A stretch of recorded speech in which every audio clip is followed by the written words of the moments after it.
گئے اور دیر کے بعد نبی کریم صلی اللہ علیہ وسلم بیٹھے بیٹھے نا چپ کر گئے اور دیر کے بعد حضور نے فرمایا سیدہ عائشہ صدیقہ سیدہ حفصہ کو حضور نے فرمایا عائشہ کسی صحابی کو بلاؤ مجھ سے باتیں کریں. یہ تینوں نہالا ہے, کسی کو بلاؤ ذرا مجھ سے باتیں کرے.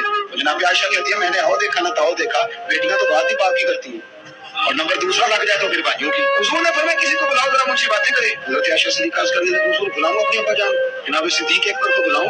حضور مسکرائے اور مسکرا کے فرمایا نہیں تو رہنے دے, پیار بڑا ہے نہیں تو رہنے دے. تو حضرت حفصہ کہتی ہیں جب حضرت عائشہ پیچھے ہٹی تو میں نے فوراً آگے بڑھ کے نہ تو عرض کی حضور میں اپنے ابا جی جناب عمر کو بلاؤں. تو حضور پھر مسکرائے فرمایا ٹھیک ہے عمر بھی پر تو مہربانی کر رہنے دے, قربان جاؤں حضرت عثمان آپ کی شان پر کیا نصیبہ ہے. کہتی ہے پھر ہم نے عرض کی حضور آیا بھی بتا دیں کس کو بلائیں. کہتی ہے ہم نے حضور کے چہرے پر عظیم سی سنجیدگی دیکھی.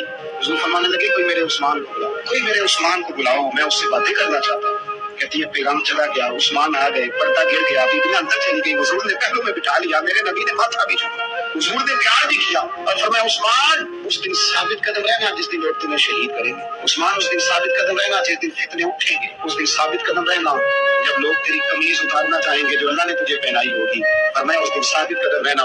حضرت سیدنا عثمان غنی نے آنکھ اٹھائی, ہلکے سے آنسو چمکے, عرض کی حضور آپ دعا کر دینا اللہ عثمان کی مدد فرما دے گا. تو یار اس کیفیت کو سمجھو, اتنا میٹھا بندہ.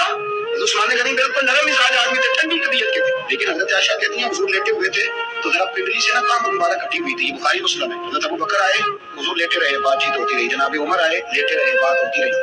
کسی نے کہا حضور عثمان آ گئے, حضور اٹھتا مسیح دکھا نا کہ بندہ نرم مزاج ہے سب سے. لوگ بیٹھے رہے, باتیں ہوئی, چلے گئے. سیدہ عائشہ صدیقہ کہتی میں نے کہا یا رسول اللہ میرے ابا جی بھی آئے, آپ لیٹے رہے, عمر بھی آئے, آپ نے عثمان کے آنے پر تو نے بڑا اہتمام کیا. تو حضور فرمانے لگے عائشہ اس سے حیا نہ کرو جس کی فرشتے بھی حیا کرتے ہیں, اور اس کی حیا نہ کرو جس کی فرشتے حیا کرے. وہ کتنا نالائق امتی ہے جو اس عثمان کی حیا نہ کرے, وہ کتنا نالائق ہے جو پھر اس عثمان غنی کی حیا نہ کرے. ہمیں ہر موقع پر سیدنا عثمان غنی کی حیا کرے.